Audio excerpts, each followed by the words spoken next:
Shoot him.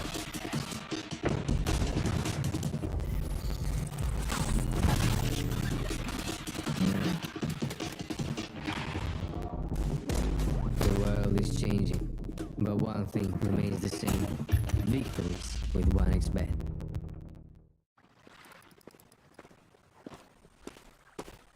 And how long have you been here? From early morning.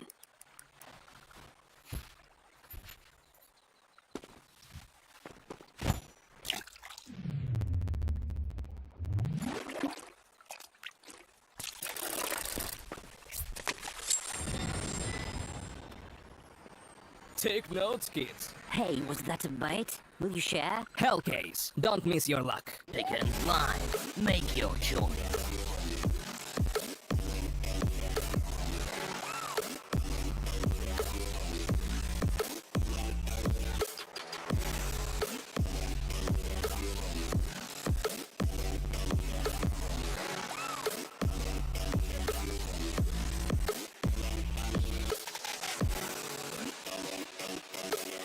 Play begin and get your prize.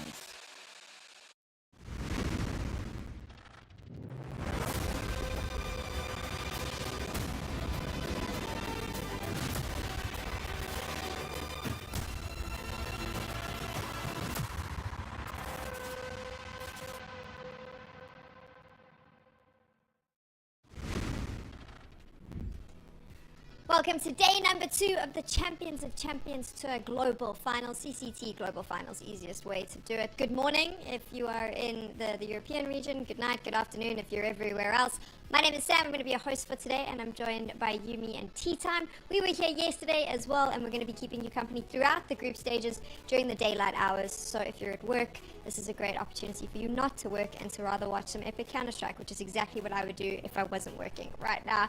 Gents, we had quite an interesting day yesterday, a nice little start to Group A, and we're moving into finding out who will be joining Eternal Fire in the playoffs, and we'll also get to see some of Group B. It was a good start, I think, Yumi, to the entire event.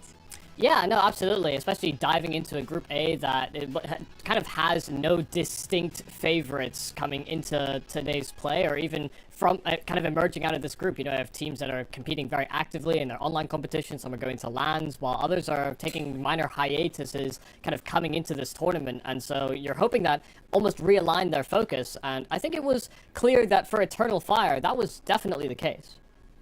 Nice for Eternal Fire. Obviously, we said goodbye to Paravision. I want to mention Aurora Tea Time, but in a broader conversation, which is for a lot of these tier 2 teams, if you're not a partner team and you're not part of those systems, it is a slug right now for you. You are just going from tournament to tournament to tournament, and it must be so draining. Aurora played 3 best of 3s yesterday. That is a lot, and they're back here early this morning to play again. And listen, here's the thing. This isn't even about just partner teams or not. This is about a preview of what the circuit could look like next year as well, which is that we could genuinely have like multiple $500,000 to $1 million tournaments going on at the same time, people trying to compete at both and whatnot as well. Obviously you want to get those Valve ranking points with the prize money as well. And as much as we do see the negatives of that, we also have to celebrate the positives, right? It's some fantastic Counter-Strike being shown all the time. It's a lot of great matches. It's a lot of great narratives. It's a lot of great progression to come through. And honestly, yes, there are shortcomings at times, and I think those are more visible on the short term of things, but the long term effect is still going to be so much better when there's just so much Counter-Strike to be played. You see, Tea Time, for you and I, it's great because we're fans of Counter-Strike. We can watch, we will have competitive Counter-Strike running all the time, and we will always have something to watch. I worry about some of the teams that maybe aren't winning, because if you're a winning team and you know that you can sort of get yourself a top 4 finish on the regular, you're going to be a bit more selective. If you're a team that's trying to grind it out, you have to be at every event, and it's going to be rough. Listen, that's fine, but also if you're a team that's not winning, you're going to be eliminated today, and then it's fine. You've just had 2 days of events. You've got 6 days off after this where you're wondering what went wrong. If you're not winning, you're just not making it very deep. Sure, it's 2 really stressful days, but then you've got 6 off, which is... Yeah, I don't think that's... I guess you can... I don't think that's reasonable at all. Oh yeah, you didn't do it that well at the tournament, but at least you've got some time away now. Yeah, that's wonderful. I much would have rather won the tournament with the massive prize pool. Would you rather not have one then? Yeah. T-Time thinks Counter-Strike players are robots, but it's fine. Let's take a look, though. You are watching the group stages of the event, and we are going to move our way into playoffs. So we'll take a look at the format of the competition. If you've just tuned in for CCT Global Finals, you got 5 days of group stages, 5 days to watch all the Counter-Strike, and then we move into those playoffs. Of course, like we mentioned earlier, Eternal Fire already guaranteed their spot.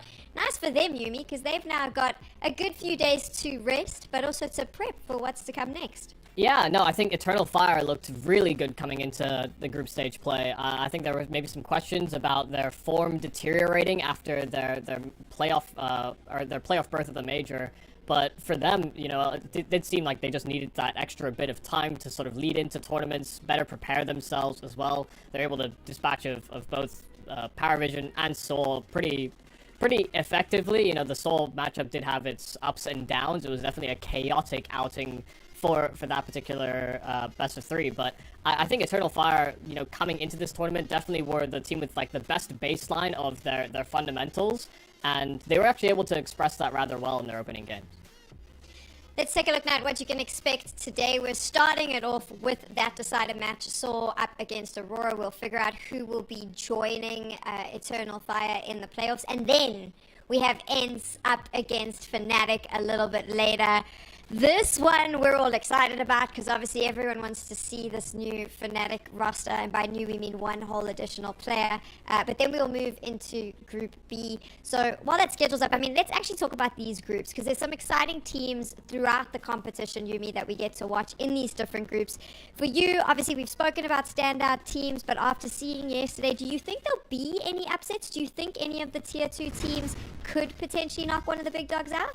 Yeah, I think in Group B, I mean, you know, you've got Gaming Gladiators in there that I think have been quite compelling. I think Fnatic are a weird dark horse, and I've actually liked Gamer Legion quite a lot within that group as well. So I think this is a little bit strange because prior to understanding that BlameF was going to be playing for Fnatic, I maybe wouldn't have hedged my bets their direction. I would have probably leaned towards the likes of Gaming Gladiators and Gamer Legion. But, you know, it is kind of more up in the air with that addition because who knows if they, you know, hit the ground running with that move. Look, I'm really excited about Group C personally when we're talking about potential upsets over big dogs because we just got the headline on HLTV from Louis Mira that, you know, Liquid's got their own internal issues going on. That Group C is going to be potentially deadly, right? You've got Pain over there, you've got, hell, I could even see Amcol taking a match off of Liquid theoretically. OG definitely could as well. A Liquid which has internal issues going on, potentially a 3-way leadership struggle. Now they have to go up against Bane, this newer, better-looking OG, or theoretically always a, you know, puncher, shunts, Amcol. Yeah, good luck, Liquid. Yeah, and in Group C, it's like, what, Astralis and MIBR is like hot form teams, and then these, like, Big and BetBoom as the, we don't really know whether they're gonna figure it out kind of squads as of right now. The Liquid thing is so interesting to me because my problem is I think Zeus is one of the best coaches of all time.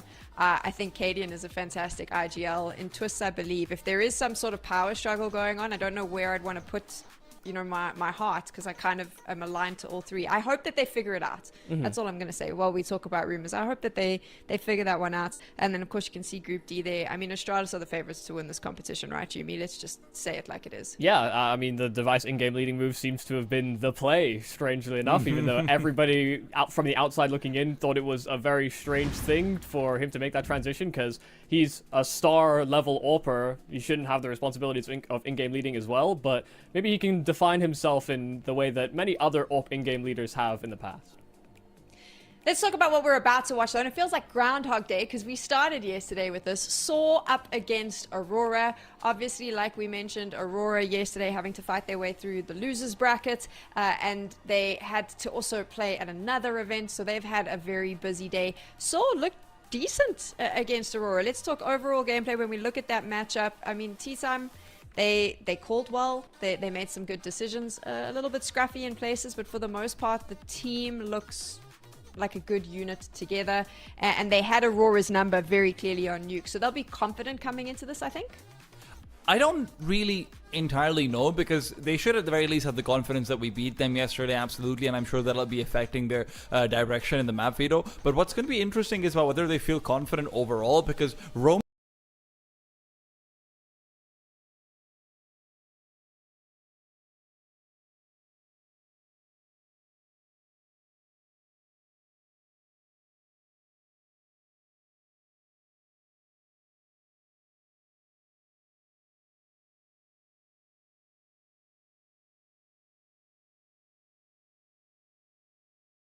Roman had an amazing series, and that's not very consistent. As good as he can be for a clutch or a few late round situations, they did need him to sort of show up because Ujerks didn't have the best of matches. So it really was a Roman Arizdosh show, and then in the third map, Arizdosh wasn't able to get that much done. It was Ujerks instead. There was definitely some inconsistency about who's coming into play and who's coming into form, and regardless of that, I do think that they should probably be on paper favored, which is what our 1xBet odds are showing as well. Yesterday, actually, Aurora were the favorites according to the odds. Today, flipped around after the result we saw from the last series. And the thing that really concerns me about Saw is, like you said, with Roman having a kind of a standout game, I think Muterus as well was able to not only have his calling be very on right in the zone, he had very effective, good executes, and he understood how Aurora were going to be, rotating around the map. They found lots of gaps and lots of exploitable angles. Muterus himself individually also had a very good game alongside his calling, and so I do fear that one of those is going to taper off.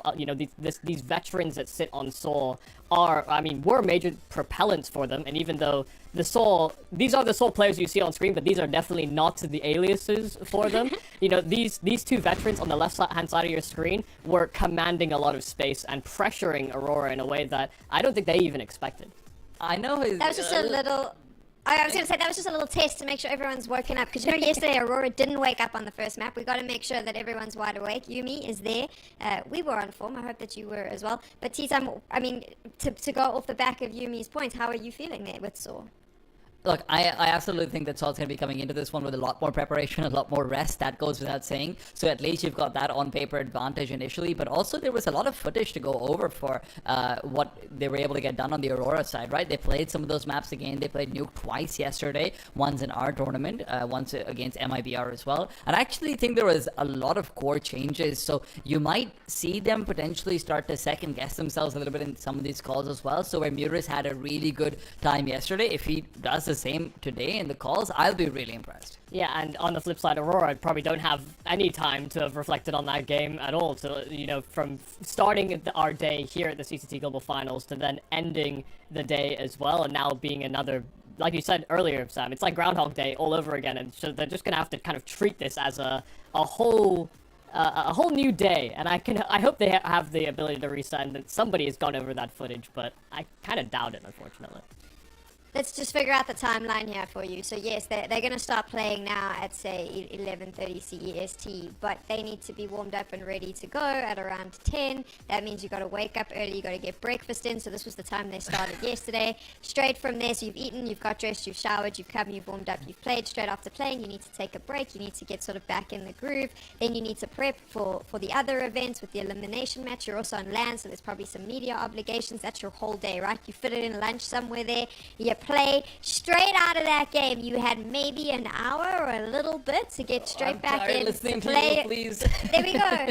So you finished at midnight, and you have to be up again at 7, 8. So the question is, how strong is that Aurora team? How fit are they? How capable are they? Because it's going to come down to adaptability. And Yumi, like you said, there's no prep done here. And I think that was my main talking point about Aurora coming into this tournament, is that they actually have had a very packed calendar, and for that, a lot of these guys, maybe bar Lackey from his experiences on Entropic, for a lot of them, they're not going to have had these types of grinds to go through, where they're going to lands as well as having to compete in their online tournaments and, competing for large sums of money like they are here for the CCT Global Finals. This is a lot of pressure, and I think it will involve quite a few lifestyle changes for this team if they want to end up becoming a well-oiled machine like they've kind of shown in some of their online outings. I always find this interesting because a lot of people sort of with performance coaches and esports teams, they kind of laugh at them and say, oh, well, why do they need a physio, and why do they need to go to gym? This is for the very reason, because if you aren't physically fit here, these days take their toll in a big way. So hopefully these youngsters, they've got it in them. Also, I know that they all grind all day, all night, and probably get 4 hours sleep, so they should be fine. But it is going to come down to adaptability, T-Time. At the end of the day, the team that can adapt the quickest in this matchup, I would argue, is the team that's going to take it and ultimately guarantee themselves a spot in the playoffs. Do you agree?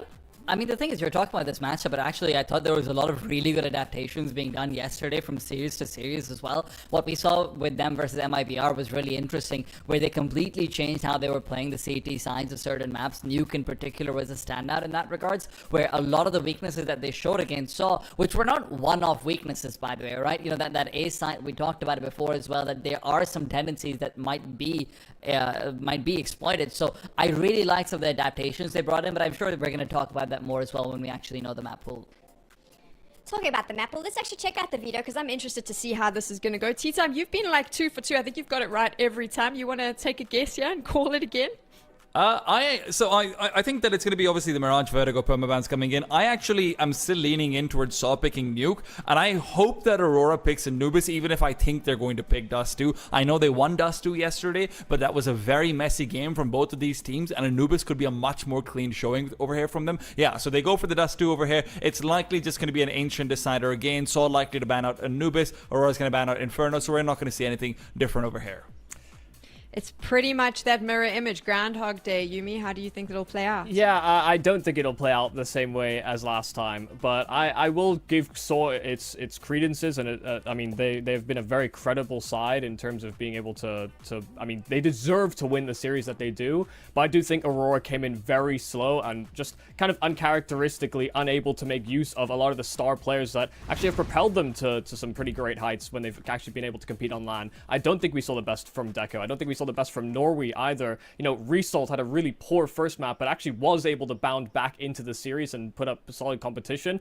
I think the stars from Aurora were a slumber when it really came down to that opening game, and I am expecting that they are going to play to a much higher caliber than they did the last time out.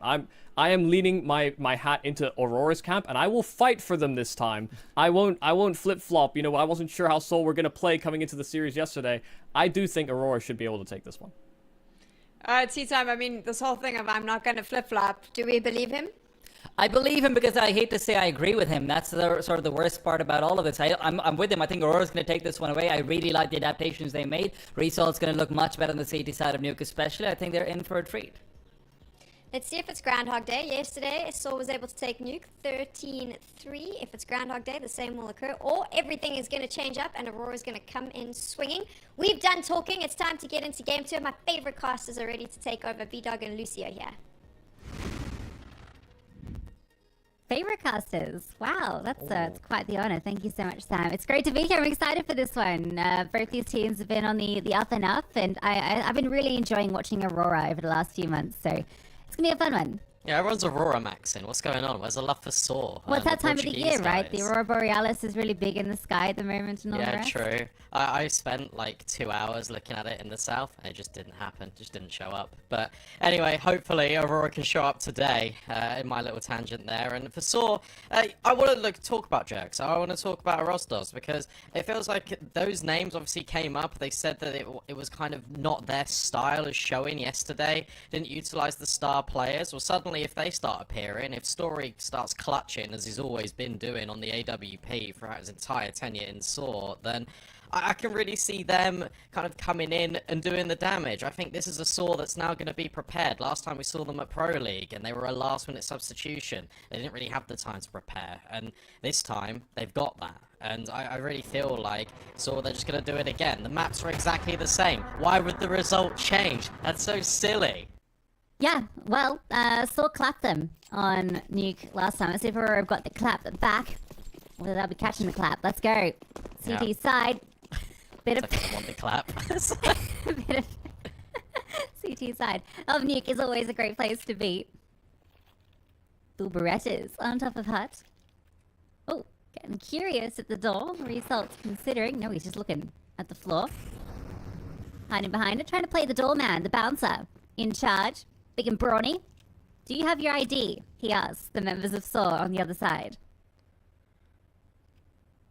I'll tell you what, Deco can take contact and then, if he doesn't like what he sees, Resort can just shut the door straight in the face. But instead, opening kill, fall in favour.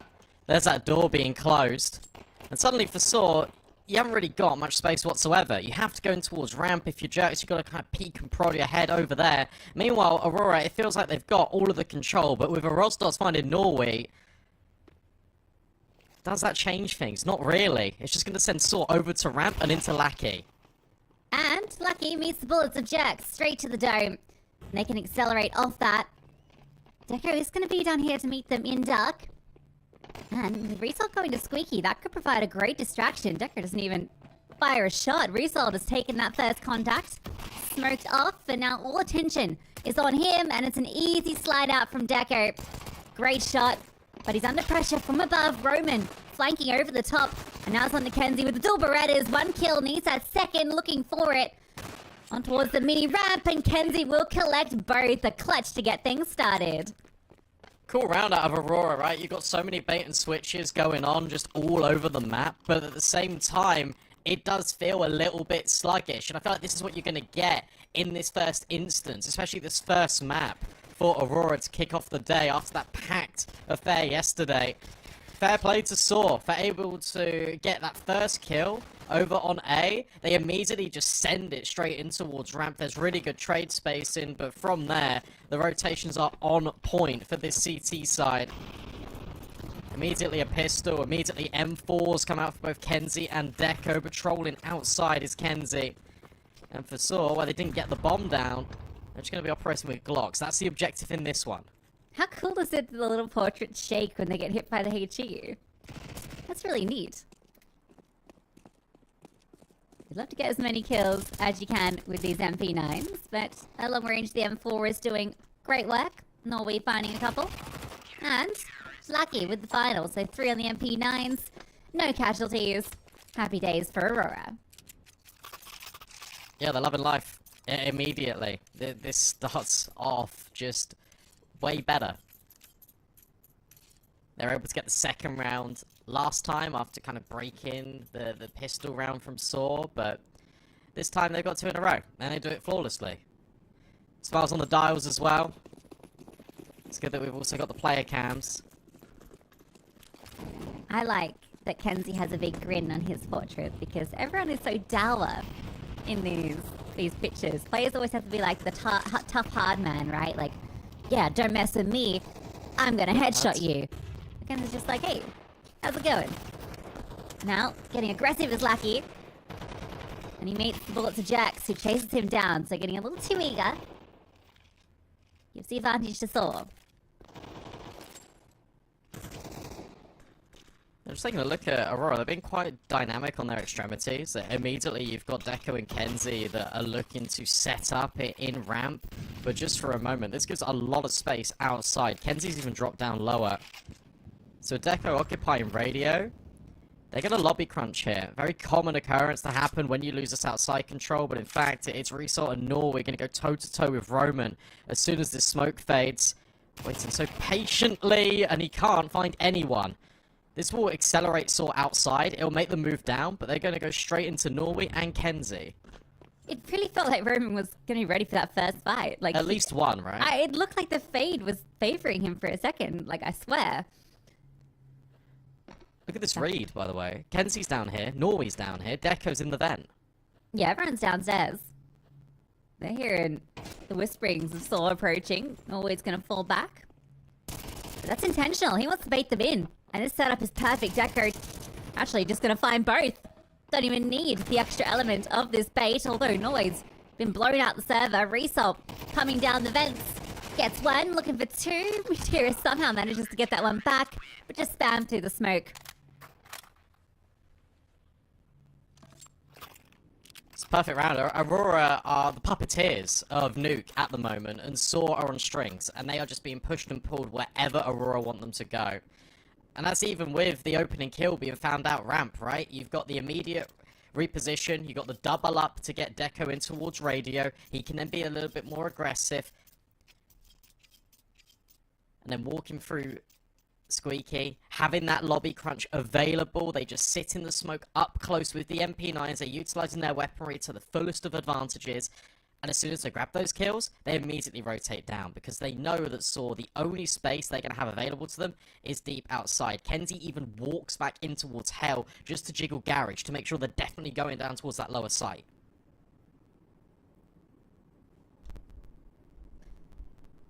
Yeah, it didn't really feel like anything too special, but it was just following the standard protocols, standard responses to information, and it's perfect for them. Yeah, it's nothing special, but I think the reason why I'm getting a bit hyped about it is because it was just immediate, right? The reactions were just so instantaneous, it doesn't give Saw just any time to react. They just go into whatever Aurora have planned for them.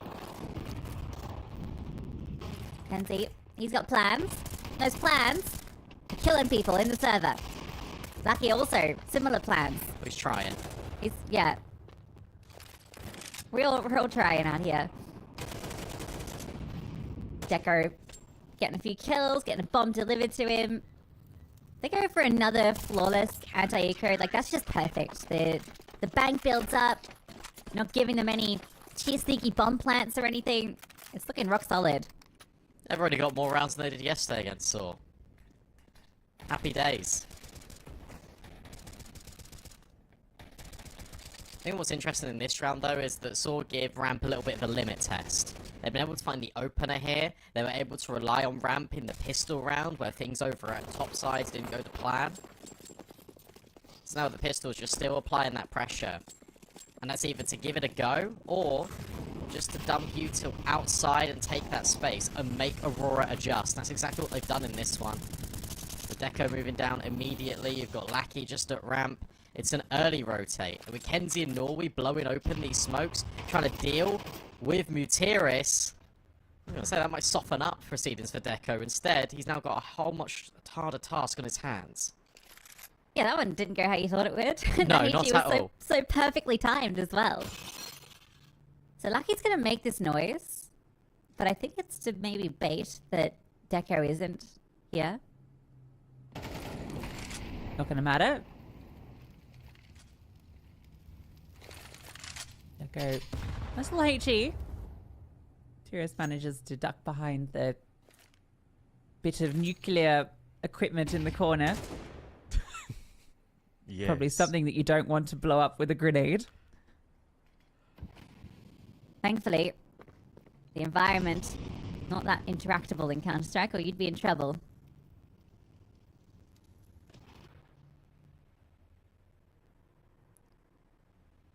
Yes, it's a little bit more stale here from Aurora. They're just settling into bomb sites and always holding for the main aggression. But I like the fact that you've got Roman now holding lobby. A lot more passive, just in case. 20 seconds, though. They've kind of got to get going here. It looks like they're coming up the vent, but you're going straight into Result. And Deco can just push. This is a complete collapse. They decide to go into vent, up in towards A, without any info anywhere else. What a disaster. You're in a 5v4. You've got full control of lower. You have no presence anywhere else in the map other than a passive player in towards lobby. And you decide just to come up to the vent. There's not even utility to support. This is crazy. I think if you're going to go for this play, you need Roman to get a bit more active and at least be the one that's maybe taking a bit of contact in hut, or you know, putting a bit of pressure on ramp just to pull attention somewhere to allow these players up vent. That's crazy. You don't just commit to lower. Mutiris is not a happy bunny. Look at him, getting very animated in that tag pause. I think the issue you've got there for Saw, and the reason why they almost felt like they had to go for this, is because I guess you hear the glass break in from Lackey. Deco then drops the molly, then drops the HE as a follow-up, and suddenly nothing. You take a look over towards single door.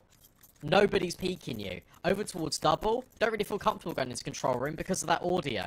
At the same time, no one has pushed Roman in lobby. Where are these players? No one has given us a fight. And, oh no, 20 seconds left. I think that's the danger. They just had no idea what was going on. Well, fast in towards A. Doesn't work out to begin with, although Jerks has found a double, making a triple with the Tech 9. Eventually, he is felled. That's a lot of damage done. The HE over the top manages to avoid Story, thankfully. You're feeling this 2-on-2 with the weaponry and the positioning of Aurora. Even playing the bomb is going to be tricky. Although, falling off heaven has allowed that bomb to go down. Story falls. Tyrus with the HP, with the Tech 9, has two players to find. One coming over the heavens, and he's going to get spotted out. Was never going to be an easy post-plant. Jerks almost makes that round doable for them. But it'll be Aurora continuing this streak. And you're hoping, if you're a Saw fan, that just gives them a little bit more confidence. Tech 9s, you just shove it into a bomb site. You get your star player online. He's able to find a hat trick on the Tech 9. You plant the bomb. This is the best looking round they've had all half. Probably outside of the pistol, which is a worrying concern for this Source side. But now you've got at least trickles of information. Ramp was a reliable resource. Suddenly, if you apply a bit of venom in towards your acceleration to A, that could be great. That movement was sick, but it doesn't matter because Story punishes Kenzie. Molly goes deep, so Decker can't have a peek. Good initial kill. Decker needs to get out of there before the smokes fade, and does manage to get away. Oh, he slips in, sees Jax dropping onto main. So it feels like this one is free, but he has a chance to get a multi. He'll take it.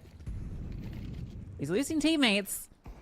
This round now hinges on what he can find. Oh, Materis is right there, waiting for Jax to be revealed. Jax is gonna drop. Drop and get a kill. Norway selling his team down the river, needs to get this multi. Please, just for the love of God, shoot somebody, Norway. 2 will do. But his team is all fold around him. And Resold has a 1v2.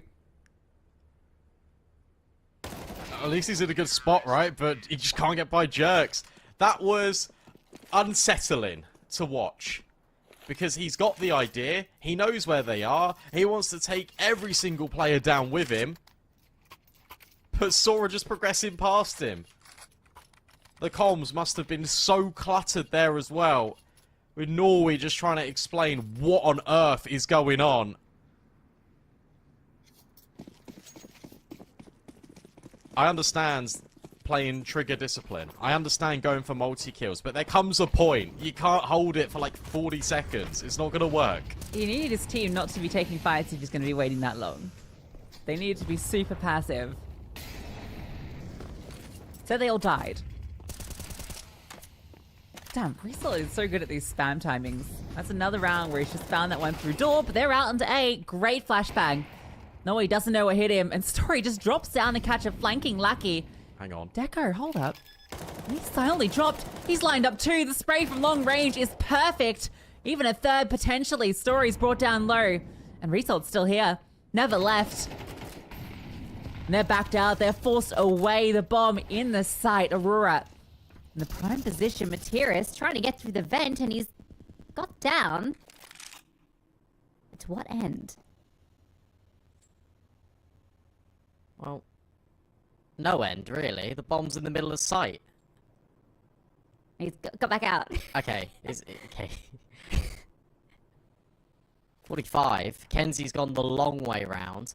Deco's going to now watch Heaven because that's the only gap. Result should be able to get the jump on Buterius, and he does. Even swaps the USP to finish it off. Interesting round there, to be honest, because, again, what you're seeing here is Saw kind of reading into what Aurora want to do. I'll have a look at the replay here again, because Rostos finds this opener. Notice how you know that they're going to get dynamic. The issue is, you're not ready for the extra element of Deco on backside. Those flashbangs on the entry were fantastic out of Saw, and it all comes crumbling down because of Deco lining them up, striking them, and then having enough time where the players from Aurora can all rotate and be in position. How did he get there? That's what I want to know. Did he start the round there, or did he drop down during all the chaos? Because it felt like he wasn't there initially when they entered into side. So, good movement and a good kill from Kenzie. Spam almost collects another, but Story finds Result getting curious once more. Finally punished. With Jax being so low. Well, he's kind of down B, but they know he's there. I think. From the spam. This aggression. Roman close with the MP9. Was sleeping for a moment. But Story able to get that trade. Now with the player already down B. It's an express route. I was going to praise Aurora, and they're doubling. Just continuously pushing for information together. However, that one doesn't pan out. Roman now needs to just run away. Like, all these players are low. This is still a winnable retake here for Aurora. I don't think they know how much damage they've really done. Deco just clarifying there's no one that's pushed it. And Roman, just gets dealt with. They've got kits. They've got time. There's smokes for the bomb. Story behind the silo has to find success. Jiggling between two angles and will deal with Norway. And that should be the round locked in. No time here for Deco to jump on the bomb and commit for 5 seconds. Instead, he's just going to save, do as much damage as possible. Saw will find their second. Everyone died, so it did get costly. I like that little bit at the end of the 2v3. I think the intention, unless it, they were given the kills for free, it was probably always going to be damaged in that 2v3. It felt like with the way that they faked the runaway to bait Roman back. They just took a lot of time setting that up. But they managed to take everyone down with them, so that round, from a really difficult retake into killing everyone, still not the worst case. Their money is at breaking point though, so there is a chance here for Saw to redeem their T-half, as long as they can convert this round.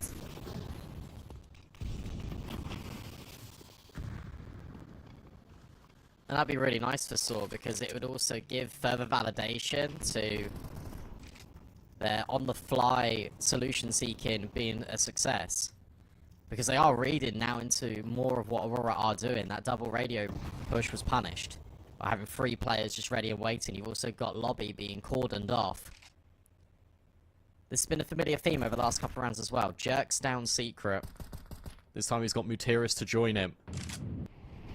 And once again, it's passive. And they're just trying to see how much utility they can drain and how many mistakes Aurora might make. I don't mind having Kenzie down here with the MP9. It's giving them a bay. Although you don't feel like that's a multi-kill position, not even a single kill position. Nice little angle, but Lucky, behind the flames, at least gets that trade. Result with 1, and Norway, patience rewarded. He sat there for a full minute, and he's rewarded with 2 kills. The trade, Famanos does, but now a 1 versus 3, and Result knows he's walked right by him. Fully aware of it. That'll be 8 for Aurora. Speaking about adjustments, we're going to talk about them from Aurora, right? This time it is 2 players immediately walking down secret, even though I think it's Kenzie that gets dealt with on that MP9 angle. You've got Lackey that can immediately trade, fall back, and then you're denying the space. At the same time, rather than being incredibly aggressive in these lobby crunches, Aurora are just holding aggressive lines, but in a more passive nature. So they're still providing good information to themselves. They're still denying Saw map control. But they're doing it in a little bit of a safer way. We spoke about money. It's actually on the other foot. Pistols. Now for the Portuguese squad. Norway finds that first. Oh, and the second. Shooting gallery for him. And Muteris might find 1, but with low HP. This round's also done. Aurora 9-2. So I thought Norway took the ult in the previous round because he had the spawn to go for the fast hut pick, but he's just using it in this round as well, so... I guess he just wants to ult for nuke?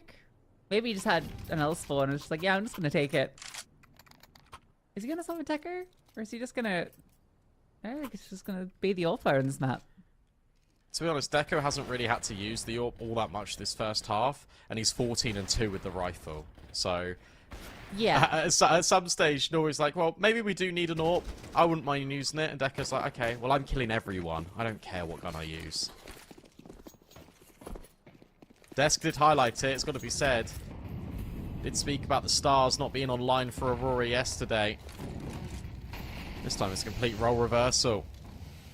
Jerks is the only one standing up and really delivering anything for Saw, being that little bit of an outlet. It's Kenzie... It's Norway that burns alive for 50 HP. Lackey needs to be careful because they're running at him ramp. Oh, there's that ult. Misses the shot this time. Very Lucky has retreated. They just want to put the pressure on. Lucky steps up for 1. Result catches Story. So keeps it even. The Saw, the decision made. Decker's gonna come group with Result. And that was the bomb. So it gets a little hairy. Now with 2 players here, Roman wants to keep fighting. And he's found both. Recovers the bomb and then goes one better. Kenzie's hoping maybe they'll just walk back into his domain, but they're just gonna group. As long as they don't go back to him, they should be in a comfy spot. Straight down to B. Kenzie still towards lobby. and now gets an inkling that Saw haven't come back, so they've probably committed down low. Further validation of that once the bomb goes down.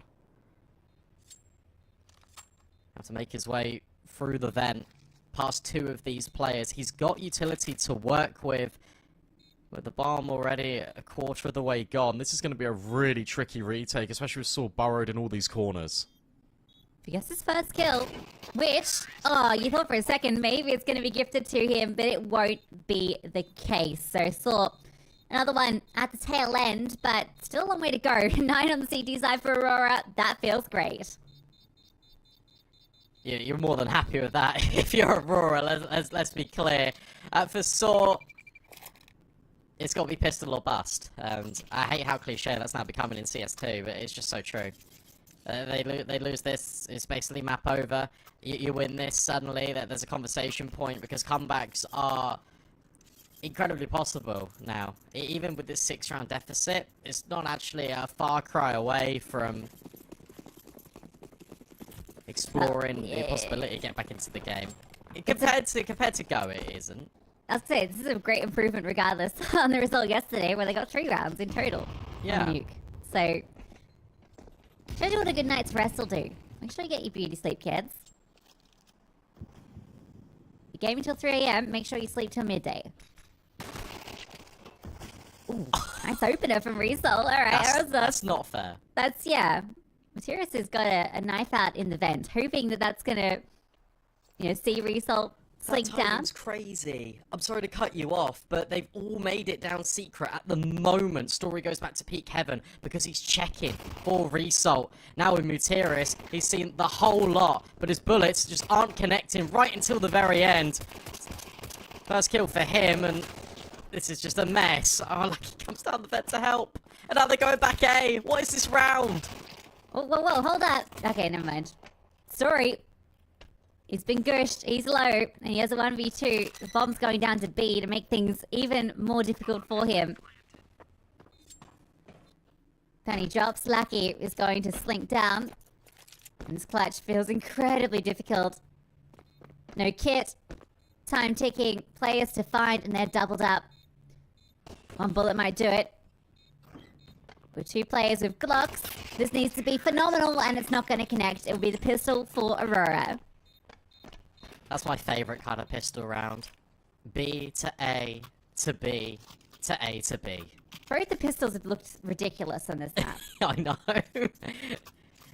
That timing was outrageous.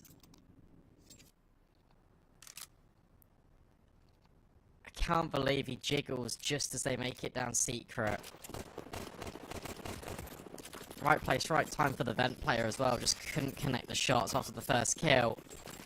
You gotta force into this if you saw, because you need something, anything, to give yourself one hand back on the scoreline here.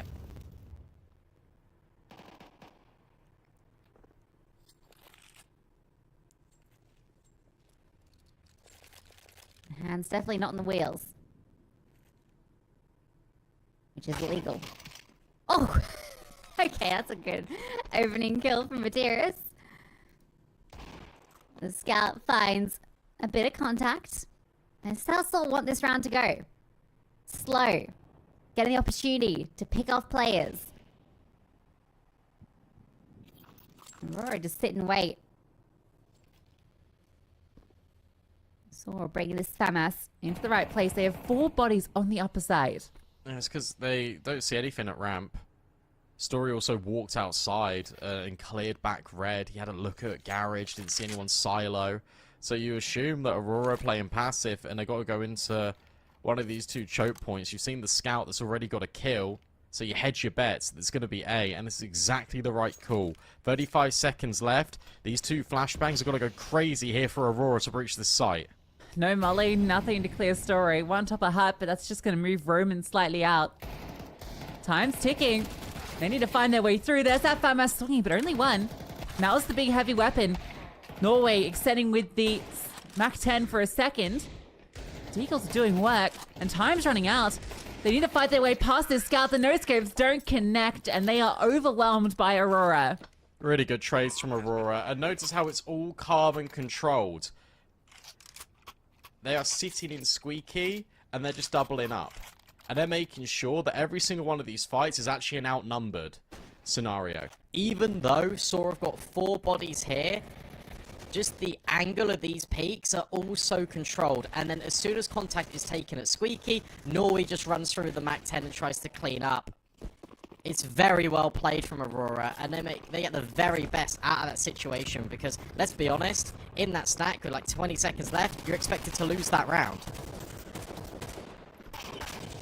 Well, that's not a great start to this one, but it's being recovered after Kenzie takes down his teammate.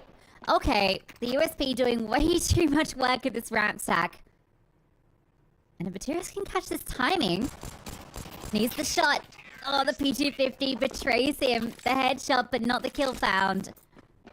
That one could have got a little spooky. Considering it was USB and a couple of pistols, they almost dropped that one.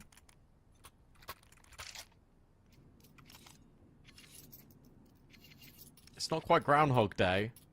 Aurora have got the possibility to inflict the same scoreline that Saw dished out to them yesterday. And that would be one hell of a statement. And then you're looking at the series in a completely different light. Because Dust 2 was sloppy, sure. I don't think that's going to be the case here today. It's going to be quite quick. These seconds are anything but sloppy. Aurora looking very clean, very composed, very in control.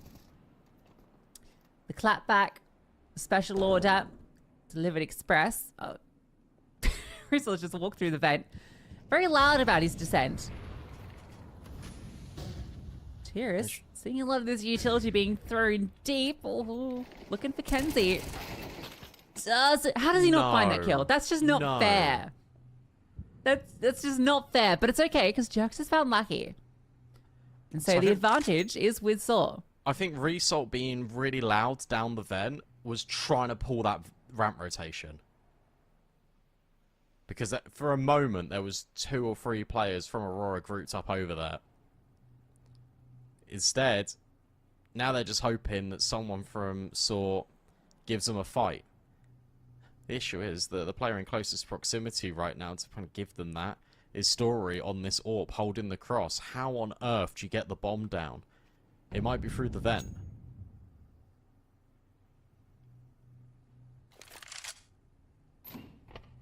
To be very loud about entering the B-bomb site, getting a sense of where everyone's at. But yeah, no, you can just see him on the map. He really wants to cross. Oh yes, it has to be up. It has to be the upper side. They come up the vent. 10 seconds left. Roman's the only one here, and he's found the critical kill. That's the bomb drop. That's the round 1 right there. Norway found that. There was a way in. Oh, potentially, although I don't know. It's just so bizarre to me that he's just walking outside with 15 seconds. With the direction and the way that Aurora are approaching the lower bomb site, it felt like they were just going to go B. It's so weird how Norway is so disjointed from the rest of the pack. And it actually bears and resembles a lot of parallels to a round we saw in the first half, where Aurora on that CT side never peaked. Saw did exactly the same just then. Aurora walked straight into their setups, bar that 1 kill that Kenzie found out at Red Room. Red Room? Red Box. Red Room. Red Room. Bro's already thinking about map 3. Ancient in the distance.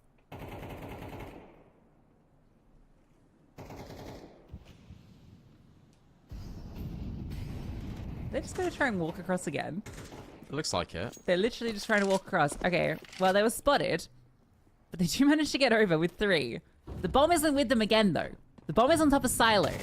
Of course They're separated from the pack, and Norway just kills Roman. Your story is in dark. Lucky's been dropped. The bomb is still not with them. And they're trying to fight their way in. There are 2 CTs here defending. Keeping them at bay. Result gonna try and chase down Jackson. He's gonna get this kill. Oh, he's walked right past both of them. Story doesn't know it hit him. But the bomb's been dropped. Deco's fallen.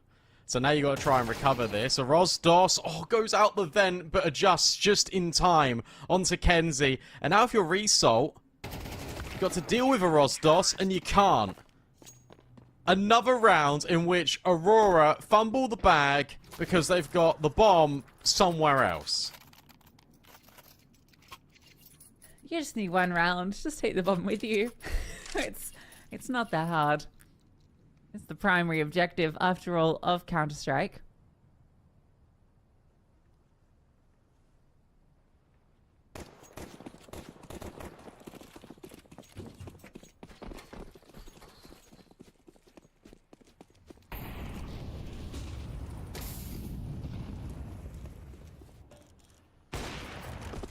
Oh, Go fast. Not for long. I like the speed that he went for that fight with Deagle. That was fun. Spray down, does a lot of damage, but not a kill found. And for a 4 moment. they might get the bomb down here. Oh, they will. Aurora are so back. 3 on 3. Deco's got 100 HP. Sure, he hasn't got armor, but he's got an M4.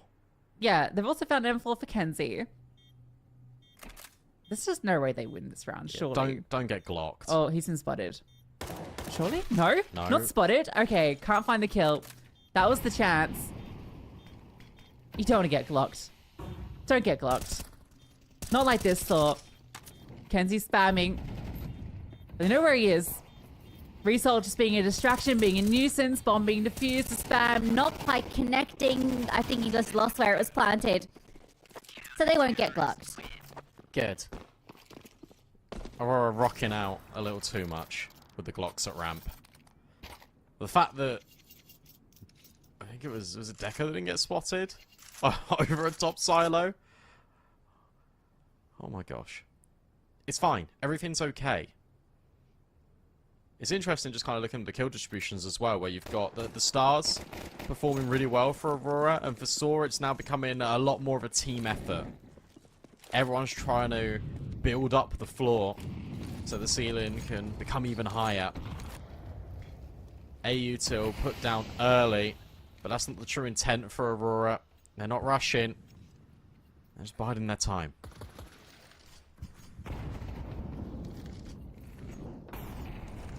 Saw's hanging out. I think he's gonna get curious.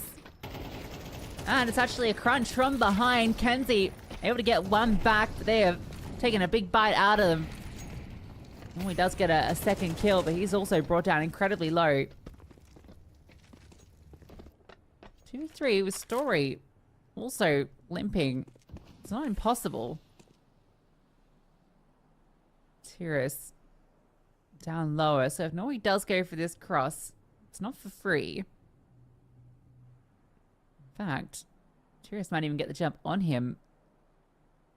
Does look like he's continuing on his journey up secret. Nori looks over him at the right time. Oh, never mind. Story was watching anyway. This is a great CT side from Saw. It's just a shame their T side didn't have much going on. It's good from Saw, but it's also really sloppy from Aurora. This round, though, is an example of Saw having a good understanding of what's going on. Not falling victim to the sort of A utility. They didn't see a commitment behind it, so instead they decide just to lobby crunch, just to gain the information. Instead they find a whole lot of players that are just lying in wait. Aurora actually had protocols in place to hold for that exact push, and yet they still get decimated. The contact comes in from ramp, and then it's hut. Very standard, by the book. So we're able to get another CT side round online, and this is actually not ideal for Aurora, because now you're allowing Saw just to kind of warm up into the game a little bit. This is the first time you're also calling for 30 seconds. I feel like this pause should have come in a little bit earlier. Momentum is well and truly with Saw. Yeah, you gotta love just to end this 12-3 and have Saw feeling like they're in the gutter, right? Especially with how good, well, how good, but considering they'd already beat them on Dust too. They've got confidence going into that map. They just go into that off a 12-3 victory on your opponent's map pick. It's happy days. But now they're bleeding rounds. You imagine this will be an 8th for Saw. But 4 Tech 9s and the saved rifle for Deco.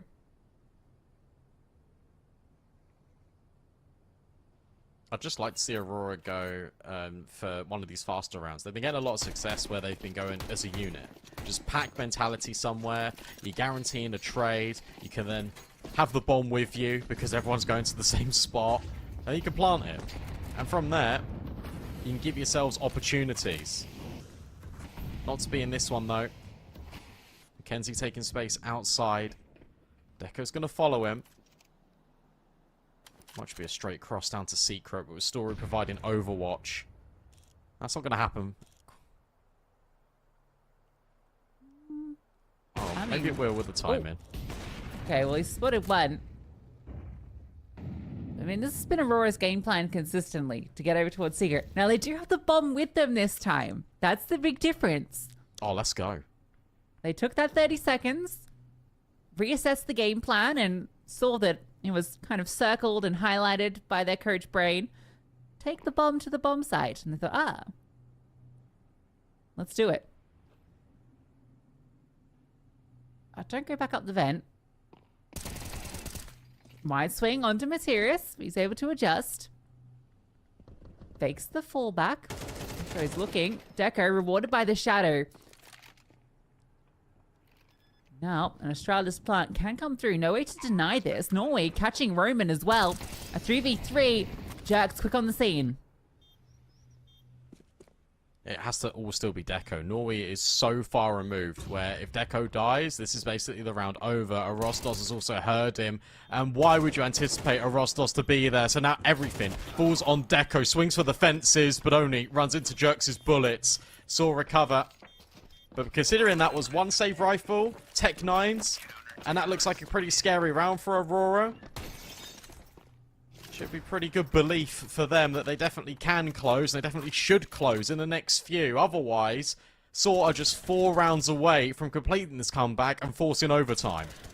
Yeah, it's interesting because this round just has a few extra kind of spices thrown in that maybe overpowered it a little bit. Like, kind of lost the flavors because if they just gone down as 4 and had the single lurk, I think it would have actually been a really nice round for them. But instead they had kind of 2 different players lurking out, one kind of towards outside of main, one obviously in Norway who we saw at the end, and just wasn't enough support in the post plant.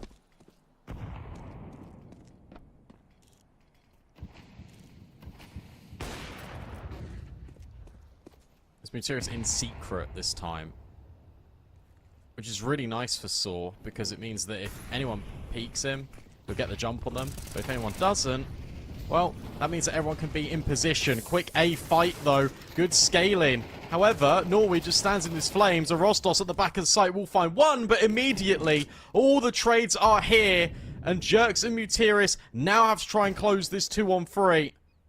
And with Result finding Jerks, this task gets even more impossible for Mutiris. Has made it towards main.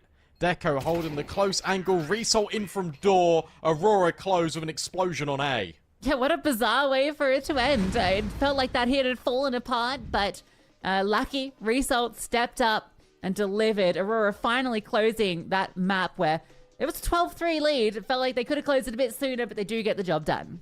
Yeah, no, for sure. It really did feel like they were bleeding rounds. I think that, as you said, was the best way to put it. Saw are now starting to warm up into the game a little bit. It was good to kind of see all of the players just stepping up rather than just kind of being led by Jerks, is what it felt like on that first half. But for Aurora, their stars were online. It looked a little bit sloppy, but to be honest, I feel like